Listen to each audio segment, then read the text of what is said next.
हरियाणा के एक छोटे से गांव से लेकर वैश्विक कुश्ती के मंच तक विनेश फोगाट की यात्रा किसी प्रेरणा से कम नहीं है। उन्होंने न केवल भारतीय खेलों में नए मानदंड स्थापित किए हैं, बल्कि मैट के अंदर और बाहर भी अपनी लड़ाइयां लड़ी हैं। ये है एक सच्ची चैंपियन की कहानी।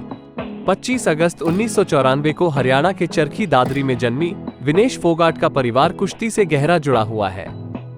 अपने चाचा महावीर सिंह फोगाट से प्रशिक्षण प्राप्त करते हुए विनेश अपनी बहन प्रियंका और चचेरी बहनों गीता, बबीता और ऋतु के साथ समाज की रूढ़ियों को चुनौती देते हुए बड़ी हुई। उनके सफर में कई मुश्किलें आए, लेकिन उन्होंने हार नहीं मानी।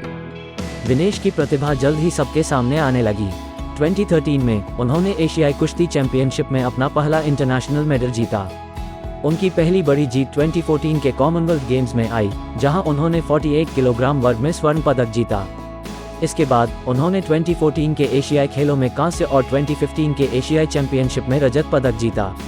लेकिन उनकी यात्रा इतनी आसान नहीं थी। 2016 रियो ओलंपिक्स में विनेश को एक गंभीर चोट का सामना करना पड़ा, जिसने उनके करियर को लगभग समाप्त कर दिया था।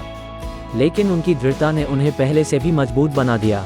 2018 में इतिहास रचते हुए वो पहली भारतीय महिला पहलवान बनी जिन्होंने कॉमनवेल्थ और एशियाई खेलों दोनों में स्वर्ण पदक जीता। विनेश ने 3 ओलंपिक्स में 3 अलग अलग वजन वर्गों में हिस्सा लिया। 2024 में उन्होंने ओलंपिक चैंपियन यूई सुसाकी को हराकर सबको चौंका दिया, लेकिन फाइनल से पहले सिर्फ 100 ग्राम वजन अधिक होने के कारण उन्हें अयोग्य घोषित कर दिया गया। इस विवाद के बावजूद वे साहस और दृढ़ संकल्प का प्रतीक बनी रहीं। 2024 में डिस्क्वालिफिकेशन के बाद विनेश फोगाट ने कुश्ती से संन्यास लेने की घोषणा की।